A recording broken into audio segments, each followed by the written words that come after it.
Magandang araw mga boss, welcome back sa ating channel. May nag-order nga pala sa atin ng tangke, si Chijali TV. Shoutout sa iyo boss. Ito na po yung order nyo, yung tangke na in-order nyo sa akin. Ito po siya, set. Pag kinabit mo ito, tatanggalin mo lang tong takip. Nilagay ko lang to, extra lang kasi ito. Pag natanggal mo na to, wala nang silbi yan.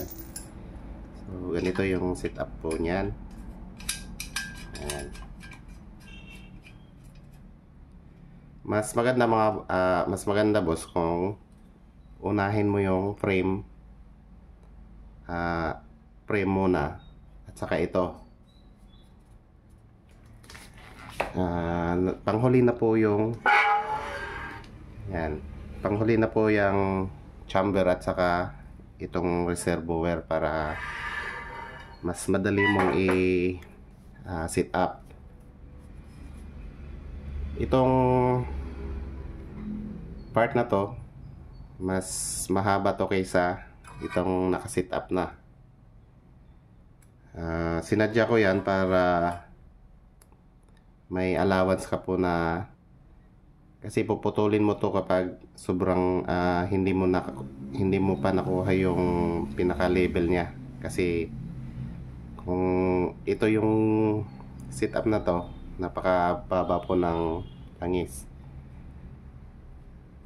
So kung naka-set up na kasi, nagdidepende kasi yan sa kung paano mo sinet up ito. Kung masyadong mababa yung pagka-set up mo,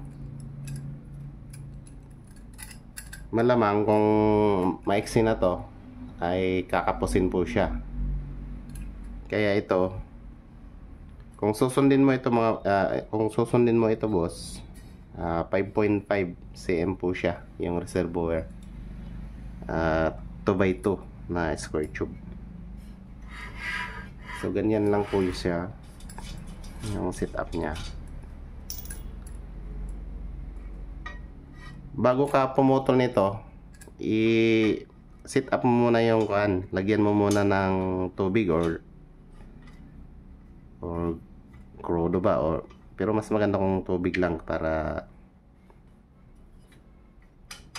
hindi naman masayang. Yan. Set up mo muna ng ganito. Tapos lagyan mo ng tubig, saka mo kuhanin yung level ng langis, ng tubig dito hanggang dito sa reservoir. Saka pag nakuha mo na yung gusto mong level, saka mo pa ito puputulan. Ito, pakunti-kunti lang yung putol mo para hindi susobra. Kapag magsobra kasi, hindi mo na may babalik to eh. Pwede mo namang i-adjust, pero unatin mo ito. So kung mahirapan ka talagang mag-set up, pwede mo naman tong palitan ng hose. Ito, palitan mo ito ng hose. Putulin mo lang to, tapos dugtungan mo lang hose. So hindi ka na mahirapan kahit saang location mo pa ito ilalagay. Hindi ka na mahirapan kasi ihahabol mo lang yung hose eh. Ito kasi kapag ganito yung tangke na binili mo, so obligado ka po na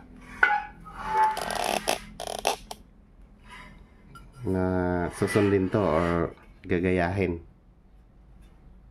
So may sukat naman ako na ibibigay sa'yo kung gusto mong gayahin to. Yan.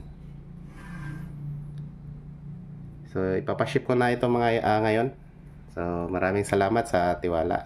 Shoutout sa iyo boss. At sa may-ari nito, Ilang beses na po siyang bumili sa akin. Maraming salamat sa iyo, boss, sa tiwala.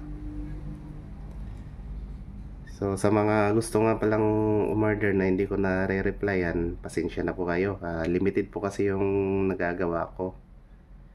So, paunahan na lang po sa kasi yung may-ari nito, mga boss, sobrang bilis kapag nag-post ako. Check out siya agad. So, yun ang... Kasi hindi na ako tumatanggap ng masyado ng yung case to case. Kasi wala na akong time. Focus kasi ako sa paggagawa, hindi. Kaya nga, sa Shopee at Lazada ko na lang binibenta para hindi na ako masyadong re-reply. Kumbaga, kung nag-check out ka, automatic na yun. Hindi na nga ako nagko-confirmation kung nagpapa-ship na ako eh.